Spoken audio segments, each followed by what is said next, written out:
C'est magnifique. Ce que tu viens d'obtenir, c'est à des années-lumière de ce que le système holographique était censé réaliser. Les types de l'Institut vont te canoniser. Tu veux que je te dise, ça s'arrose. Mais excuse-moi, je n'écoutais pas. Ouais, comme toujours. Quoi? Non, rien. Je disais que le programme astral était enfin enregistré.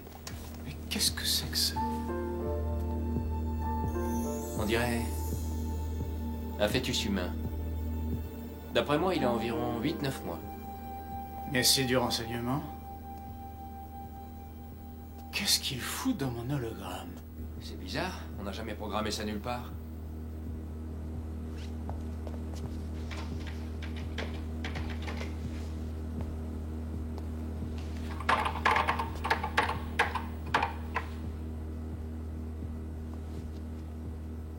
Écoute, c'est dingue. Le système de correction est enclenché, j'avais déjà tout vérifié ce matin. Alors recommence. Et qu'est-ce que tu crois que je fais?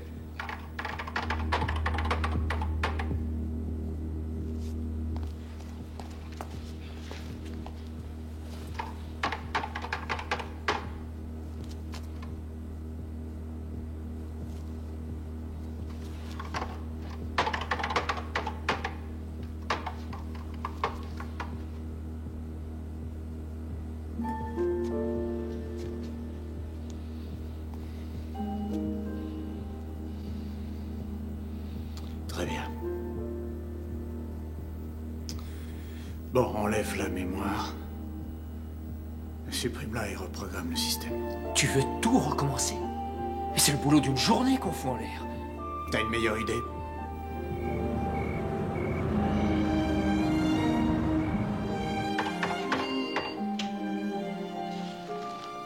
Qu'est-ce qui a pu se passer?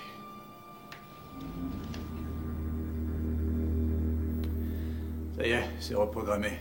Il n'y a plus qu'à aller se coucher. En 10 ans, c'est la première fois que je rencontre un os pareil. Bah, il se peut que quelqu'un ait eu accès au système et qu'il ait changé le programme. Ça, c'est déjà vu. Et qui? Je sais pas, moi. Ou alors l'ordinateur veut peut-être jouer au divin enfant. Ouais, il m'avait l'air bien vivant. Bon, écoute, on pouvait pas prévoir, hein. On verra demain.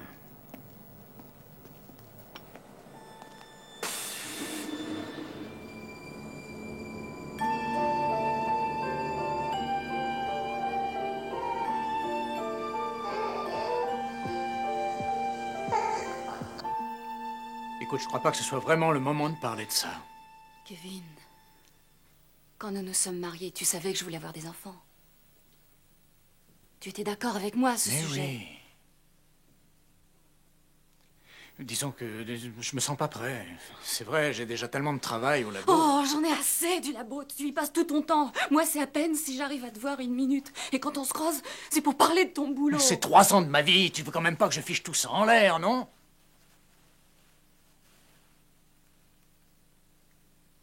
Nous en sommes à notre 4e année de mariage. C'est ça que tu veux fiche en l'air, peut-être?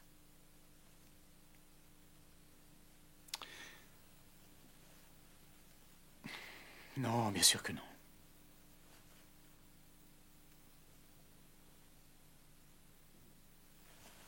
Oh, chérie. Kevin. Voyons. Je t'en prie. Tu as déjà été sous pression dans ton boulot, sans que ça en arrive à ce point-là entre nous. Dis-moi, qu'est-ce qui se passe? Je suis désolé. Pour l'instant, c'est comme ça. J'ai besoin d'être un peu seul. Quelque temps, je vais dormir dans le salon. Pour cette nuit, d'accord?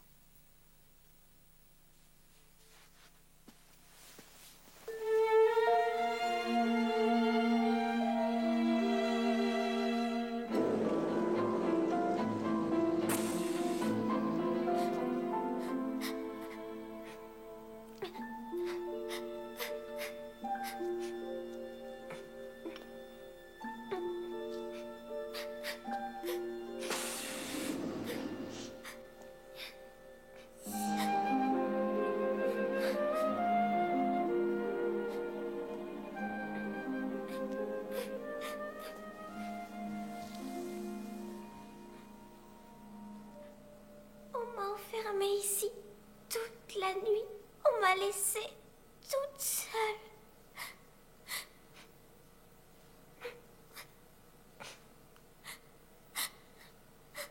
C'est fini. Tu n'es plus toute seule maintenant. Je suis là. Écoute, je vais... Bon, attends. Tu vas voir, j'ai une idée... Enfin, attends. Je reviens tout de suite, toi, tu bouges pas, hein? D'accord?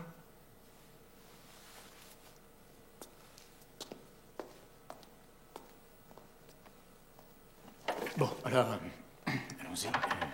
Graphisme, image. Je voudrais un joli ballon.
C'est incroyable que l'ordinateur n'ait pas signalé une telle erreur dans le système.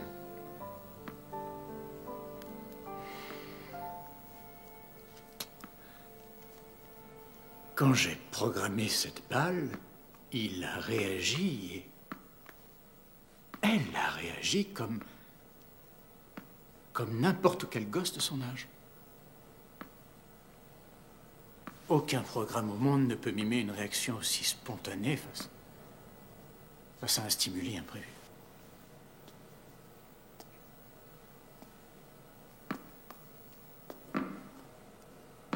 Bonjour. Bonjour. Elle te plaît, cette balle? Oui, merci, monsieur. Je m'appelle Kevin. Et toi, comment t'appelles-tu? Nola. Nola. Et quel est ton nom de famille, Nola? Granville. Nola Granville. Joli nom. Où est-ce que tu habites, Nola? J'habite dans le Westchester. Tu veux dire Westchester, à New York? Oui, dans une très belle maison verte, tout près de Spring Lake. Tout près de quoi? C'est Gracie Spring Lake. C'est vers Yonkers, près d'Hastings-sur-l'Hudson.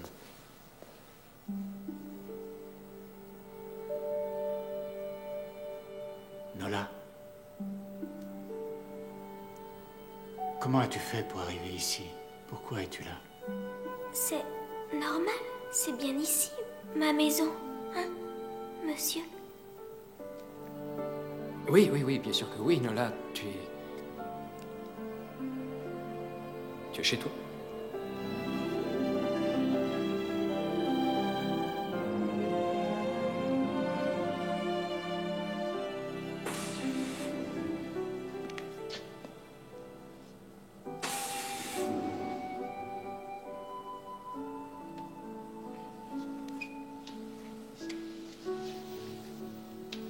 Surprenant. C'est impensable. D'après mes calculs, elle grandit de 10 mois toutes les heures. Ce qui nous donne en gros 10 années par jour. C'est incroyable. Tu as pu avoir des renseignements sur la maison qu'elle nous a décrite? Oui, il y a effectivement une famille Granville qui habite ce quartier. La maison appartient à la famille depuis le début du siècle. Ils n'ont pas de petite fille qui s'appelle Nola, mais la femme à qui j'ai parlé m'a dit se souvenir d'une grand-tante s'appelant Nola. Elle était La brebis galeuse, la famille ne lui adressait plus la parole. Est-ce que quelqu'un sait où se trouve cette tante aujourd'hui? Elle est morte. Et ça fait un moment, apparemment. Et personne ne connaît la date exacte.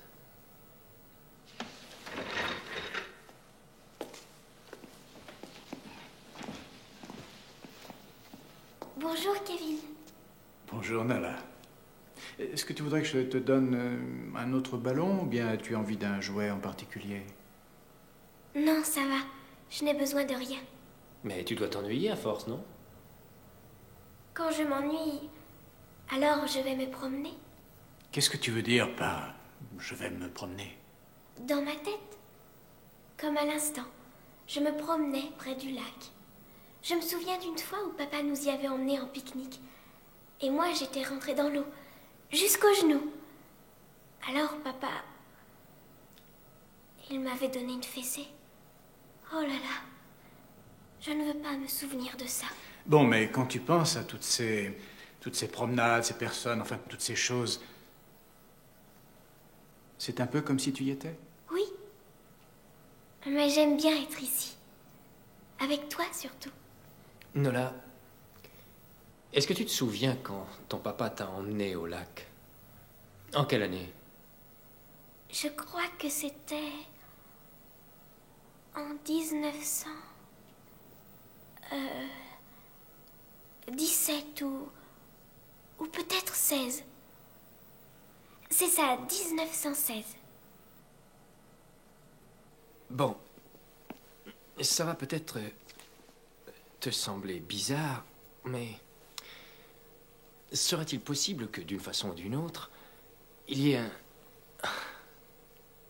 un esprit qui se soit réincarné à l'intérieur de l'ordinateur? Je ne suis déjà pas très sûr de croire à l'âme humaine, alors pour ce qui est de la réincarnation... Ouais. Et pourquoi une âme serait-elle moins crédible que ces quelques douzaines de particules subatomiques dont on ne peut pas prouver l'existence, hein? Oui, mais c'est différent. On part du principe qu'elles existent en nous basant sur l'observation d'autres phénomènes. Ouais. Bon. Tu l'as, ton phénomène, mon vieux. Alors observe-le.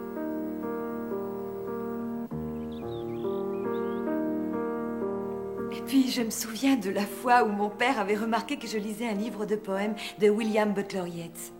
Dans l'un de ses poèmes, Yeats avait employé l'horrible mot de copuler. Et papa, ça ne l'avait ni amusé, ni éclairé. Alors je lui ai lu ce poème qui est superbe. Je vais me lever et m'en aller. J'irai à Innisfree. Il y a une petite cabane là-bas. Elle est faite d'argile et de bois et... J'aurai 9 francs de haricots, une ruche pour les abeilles et la clairière tout entière résonnera de leur chant. Ce sera un havre de paix là-bas. Tu connais Yeats? Je connais un peu, oui. Ton père, lui, n'y a pas été très sensible. Il ne m'a pas laissé finir. Il m'a arraché le livre des mains et il l'a jeté dans le feu. Ce n'est pas digne d'une jeune fille de lire ces choses-là, m'a-t-il dit. Et même quand je lui posais des questions à propos de littérature ou de politique, il se contentait de sourire. Et c'était toujours le même sourire bienveillant. Quand il me parlait, c'était pour me dire combien j'étais jolie. Ah, tu dois être fatiguée maintenant. J'ai l'impression de dicter mes mémoires de jeunesse. Parle-moi de toi. Quel est ton style de vie? J'ai envie de tout savoir. En fait, il n'y a pas grand-chose à dire. Non, parle-moi de ton père. Tu es marié, Kevin? Oui, je suis marié. Oh. Comment s'appelle-t-elle? Carole. Allez, parle-moi de ton père. Et comment est-elle? Elle est belle? Ah oui, sûrement pour que tu l'aies épousée. Oui, elle est très mignonne. On suivait les mêmes cours du soir, il y a 5 ans de ça. Et voilà qu'un beau jour, elle s'assoit à côté de moi et qu'elle commence à me parler. En 5 minutes, nous discutions comme 2 vieux amis. En 1 semaine, j'étais tombé amoureux fou. Et peu de temps après, on se mariait. J'aurais jamais cru que ça puisse arriver aussi vite. Quoi qu'il en soit, c'est vrai, c'est une très chouette fille. C'est bien. Je suis contente pour toi, Kevin. Je trouve que ta femme a beaucoup de chance. Kevin, qu'est-ce que tu espères comme réaction? Tu as passé toute la nuit à ton labo. Tu as daigné m'appeler seulement ce matin. Et voilà que... Qu'y a-t-il de si grave en ce qui concerne tes recherches pour que cela t'oblige à dormir au laboratoire? Si je te le disais, tu ne me croirais pas. Kevin, écoute, on a toujours vécu en fonction des fluctuations de nos boulots respectifs. Je crois que je peux encore le supporter. Fous-moi la paix, Carole, tu veux? Je sais pas combien de temps ça va prendre, mais c'est temporaire, jusqu'à ce que ce soit résolu. Qu'est-ce que tu veux dire, ton boulot? Ou nous?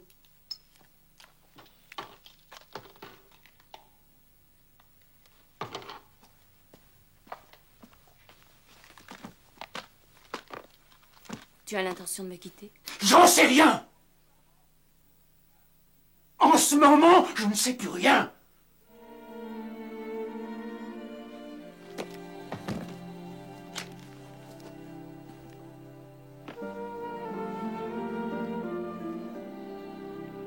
Je t'appellerai bientôt.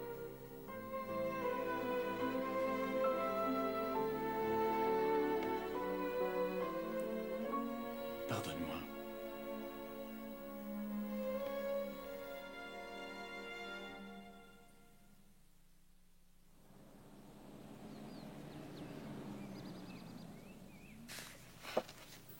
Voilà, tante Nola. Elle avait tout juste 5 ans.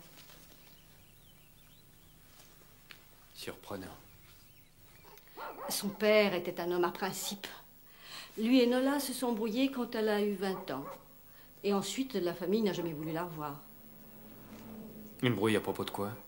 Un homme, un étudiant en droit de l'université de New York. Son père a eu une apoplexie.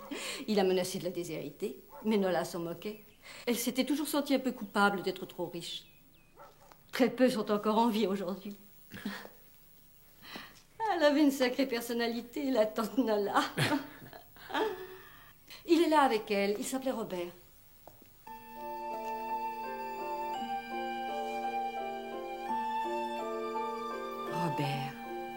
Robert Goldstone. Il n'avait rien de ces joueurs de polo tout à fait inconscients. J'ai grandi dans ce milieu. Lui, il se sentait concerné par son époque. Il voulait être quelqu'un d'actif. Et puis lui, il m'écoutait. Tout comme tu le fais. Nous parlions de tout. Il avait rédigé un projet de loi pour venir en aide aux nécessiteux pendant que je préparais ma maîtrise de littérature au collège de Boston. Et tes parents, qu'en pensaient-ils? Mon père n'était pas d'accord. Surtout pour Robert. Pourquoi? Parce qu'il n'était pas riche? Il y a de ça. Mais surtout parce qu'il était juif. Oh, tu plaisantes, c'est vrai? Non, il a même été très clair. Si j'épousais Robert, je serais reniée par tous. Lui, maman, renié par tous. Par toute la famille. Nana, c'est terrible.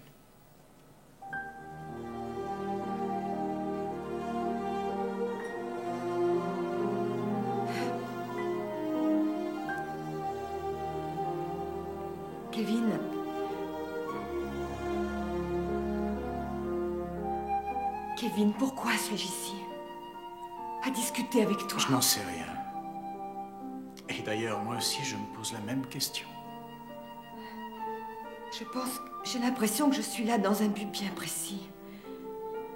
Pour quelque chose que je me dois d'accomplir. Mais je n'arrive pas à me souvenir.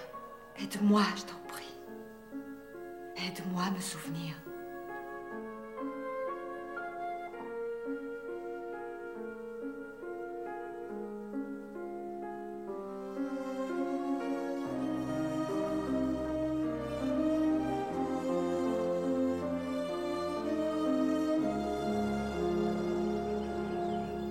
Robert et moi adorions notre maison à Cambridge.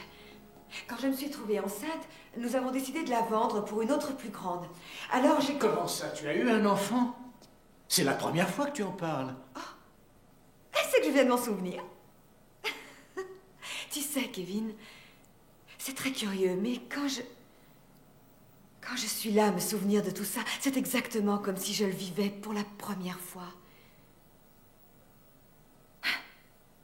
Donc, je me suis trouvée enceinte sans l'avoir vraiment envisagé.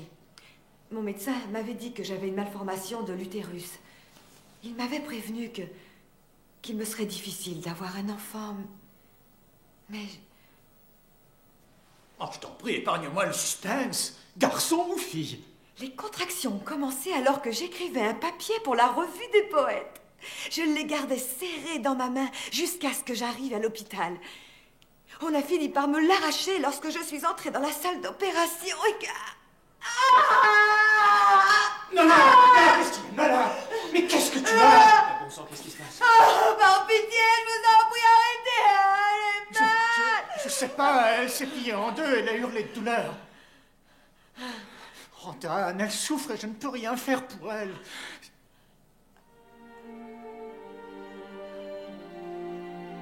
Ça va? Mais qu'est-ce qui s'est passé?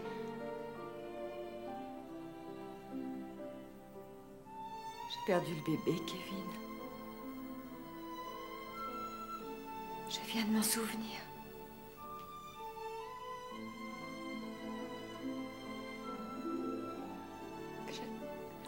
J'ai besoin de partir pour quelque temps, Kevin. Pas pour longtemps. Je reviendrai. Je te le promets. Je reviendrai.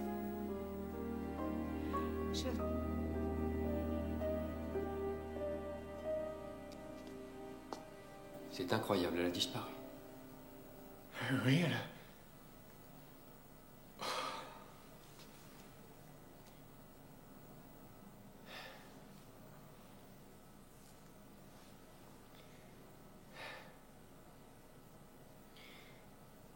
T'as une de ces têtes, t'as pas dû dormir beaucoup.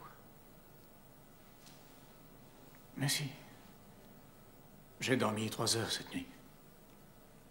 Je préfère lui consacrer le plus de temps possible. Allez, viens, viens. Allons prendre l'air, il faut qu'on parle de tout ça. Écoute, si tu veux, je peux prendre le relais. Non, non, c'est pas la peine. Non, je te remercie, et puis en plus... tu as déjà suffisamment de boulot comme ça, non? Dan, c'est quelqu'un de très spécial. Nous devons tout faire pour l'aider. D'accord? Écoute-moi, Kevin, il n'a jamais été question d'autre chose que d'une relation purement professionnelle. Tu vas peut-être me rembarrer, mais tu n'as pas à t'investir dans cette histoire comme tu le fais. Moi, m'investir dans un hologramme? Oh, mais tu le sais, et quand on tombe amoureux, vraiment amoureux, c'est d'un esprit. Ou d'une âme. Écoute, chaque jour, Nola vieillit de 10 ans. À ce rythme-là, elle sera morte dans 3 ou 4 jours. Tu as pensé à toi?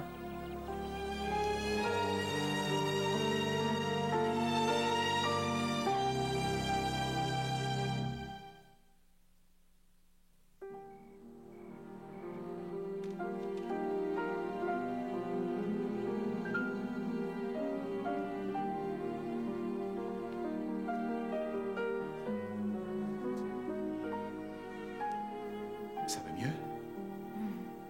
Qu'est-ce qui s'est passé? J'ai fait une fausse couche, Kevin.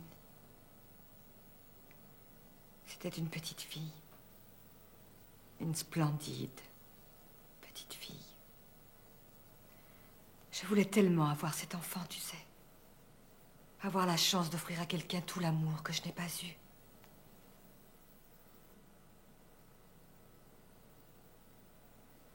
Quoi? Rien, je réfléchissais. La mère de ma femme, sa mère, enfin ma belle-mère, était alcoolique.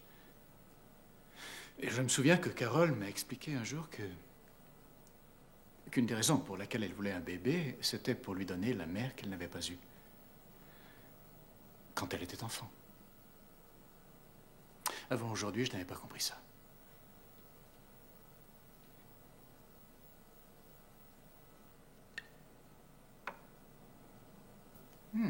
Une très bonne joueuse.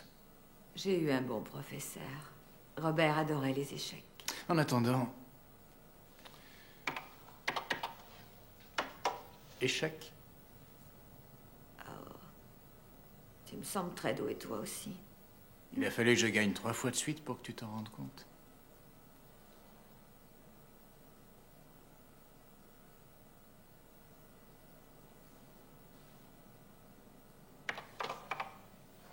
Échec. Tu veux bien me raconter tes mémoires, ça t'éviterait de perdre lamentablement. J'aimerais que tu me parles de tes dernières années avec Robert. Est-ce que vous avez... Non, pas maintenant, Kevin, non. J'en ai un peu assez de toujours parler de moi sans arrêt. Est-ce que tu as parlé avec ta femme? Avec Carole?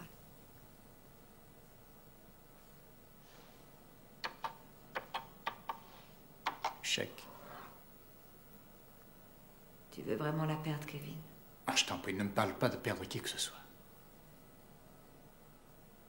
Tout ce que je sais, c'est que dès le moment où on commence à être heureux, c'est là précisément que la belle mécanique se détraque, que le bonheur s'achève et qu'on a tout perdu. Et si tu n'as jamais connu le bonheur, tu ne sais pas ce que c'est que de le perdre. N'est-ce pas? Ah non, c'est pas ce que j'ai voulu dire. Non, je ne suis pas...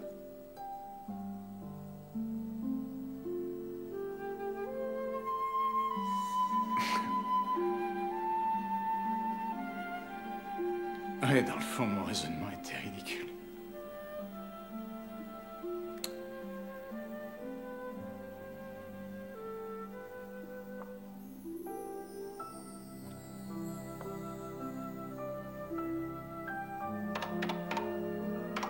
Échec et mat. Bien, très très bien. Tu as gagné. Comme toujours.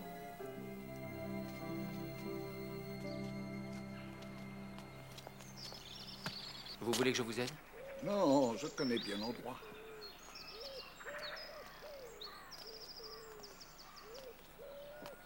Je vous remercie de bien vouloir me recevoir, Monsieur Ruskin. J'ai peur que la plupart des amis de Robert et Nolan soient déjà...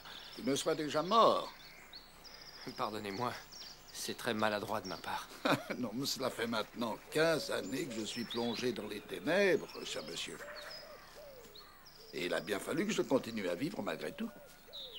Si les ténèbres sont devenues mon seul univers, eh bien, je suis bien décidé à en tirer le meilleur.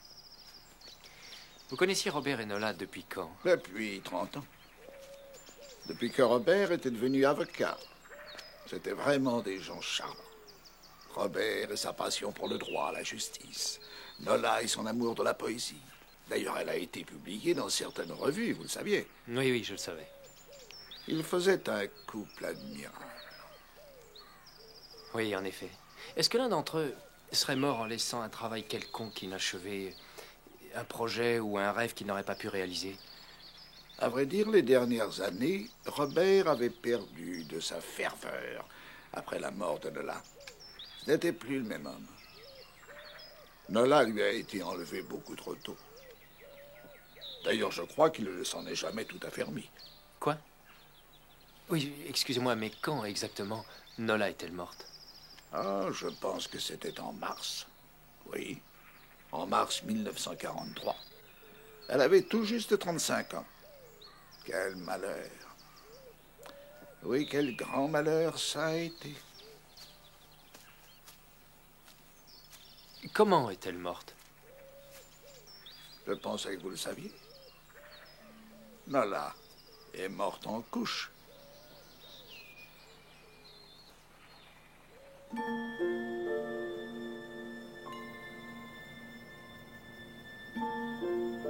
Carole, c'est Kevin. Je t'appelle du labo. Carole, c'est Kevin, je t'appelle du labo. Carole, c'est Kevin. je t'appelle du labo. Carole, c'est Kevin, je t'appelle du labo. Carole, c'est Kevin, je t'appelle du labo. Carole, c'est Kevin, je t'appelle du labo. Carole, c'est Kevin, je t'appelle du labo. Carole, c'est Kevin, je t'appelle du labo. Carole, c'est Kevin, je t'appelle du labo.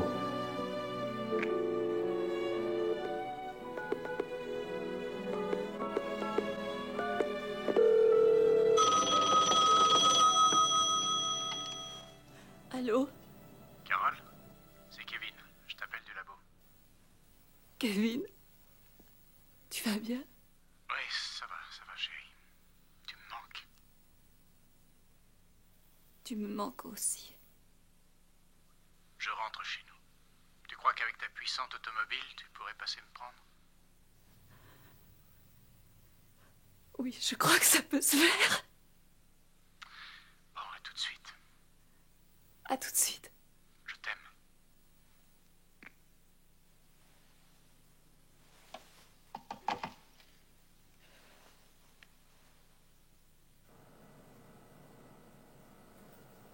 Kevin.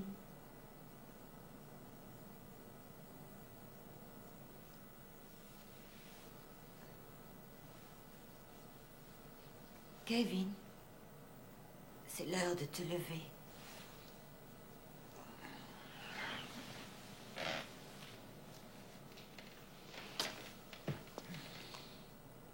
Je dois partir maintenant.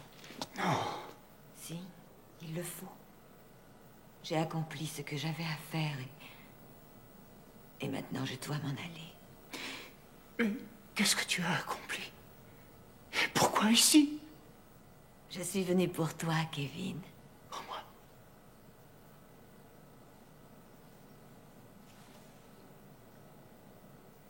Écoute, j'ai peur de ne pas comprendre ce que tu me dis.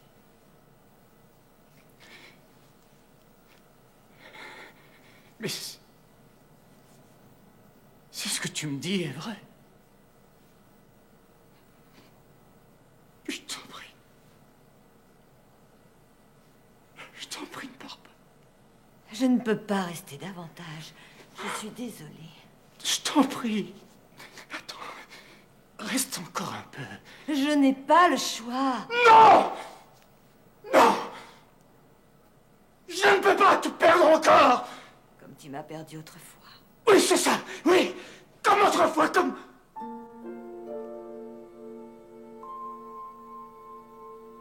Je t'ai quitté trop tôt, mon chéri. Je ne le voulais pas. Mais c'est ainsi. C'est pas possible. Tu as traîné ce fardeau avec toi pendant toute ta vie. Et dans la suivante. Mais je ne me souviens de rien du tout. Juste assez pour que tu aies très peur. Très peur d'aimer. Et de perdre cet amour. Il a fallu que je revienne à la vie pour toi. Et pour compenser la vie que nous n'avons pas eu la chance de partager. Pour que ta peur disparaisse enfin. Dans ce cas...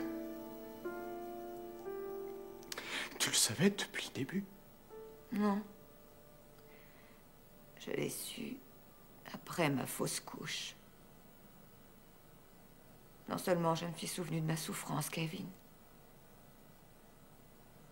mais je me suis souvenu de ma mort. Après ça, tout a été plus lumineux. Je ne le crois pas. Je ne peux pas croire une chose pareille. Peut-être que c'est très bien. Tu as ta propre vie à mener maintenant. Alors, ne la gâche surtout pas. Pas cette fois.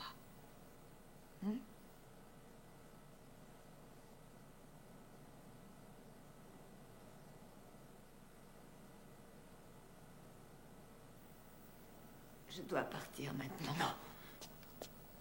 Attends. S'il te plaît. Juste une minute.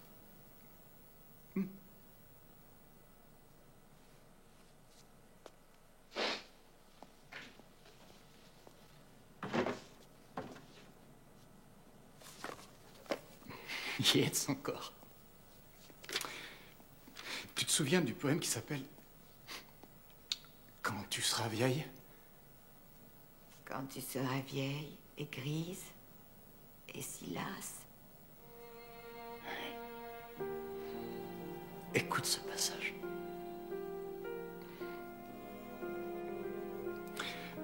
Combien j'ai aimé les moments de plénitude et aimé ta beauté d'un amour fou ou pur. Mais un homme m'a aimé, ton noble esprit de pionnier, et aimé les chagrins de ton visage changeant. Adieu, Robert. Je t'aime.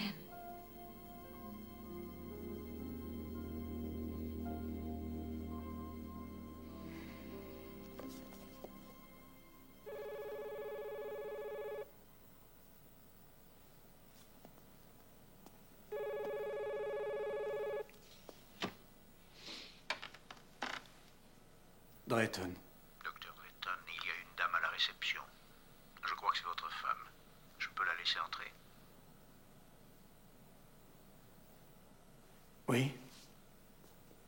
Bien sûr. Bien, monsieur.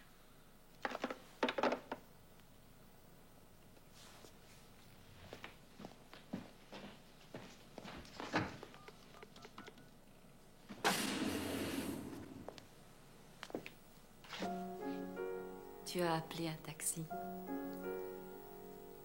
Oui, je crois.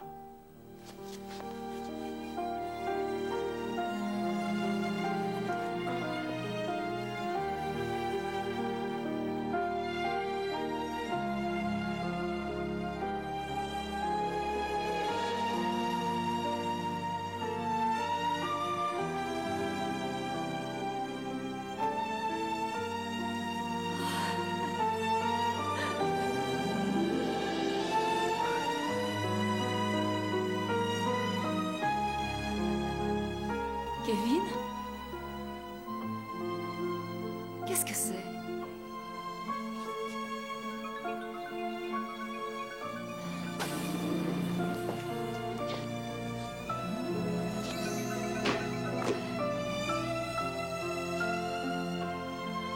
Tandis que rougeoyaient les rayons du soleil couchant, l'homme murmura un peu tristement comment l'amour s'était enfui après s'être promené dans nos montagnes. William Butler Yeats dédie ces quelques lignes à tous ceux qui aimèrent, à ceux qui perdirent l'être aimé, et à ceux qui aimèrent à nouveau, que ce soit sur Terre ou dans la 5e dimension.